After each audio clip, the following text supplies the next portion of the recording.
களி கூறுவீர்கள். நீங்கள் உலக மக்களால் எப்படி வேணாலும் நினைக்கப்படலாம். ஆனா ஆண்டவருடைய பார்வையில நீங்கள் அழைக்கப்பட்டவர்கள் என்று வேத வசனம் சொல்லுகிறாரு.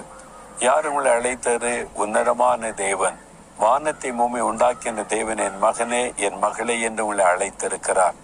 எதற்காக தெரியுமா? 1 கொரிந்தியர் 1:9 இயேசு கிறிஸ்துவுடனே ஐக்கியமாய் இருப்பதற்கு உங்களை அழைத்த தேவன் உண்மை உள்ளவர். உங்களை அழைத்தது தேவன், மனிதன் அல்ல. ஆண்டவர் உங்களை அழைத்திருக்கிறார். இப்போ ஒரு இன்டர்வியூக்குன்னா அவங்க இன்டர்வியூக்கு கூப்பிடுவாங்க, என்னை இன்டர்வியூக்கு அழைச்சிருக்கிறாங்க, அதனால நான் போகிறேன் அப்படின்னு சொல்லி நீங்க போவீங்க. அது ஒரு பெரிய சந்தோஷம். இந்த கம்பெனிலிருந்து என்னை அழைச்சிருக்கிறாங்க அப்படின்னு. அல்லது ஒரு பதவியில் இருக்கிற ஒருவர் உங்களை பார்க்க அழைப்பு கொடுத்து அவங்க என்னை கூப்பிட்டுருக்காங்க, அவங்க என்னை அழைச்சிருக்கிறாங்க, உங்களை பார்க்க போறேன் அப்படிலாம் சொல்லுவோம்.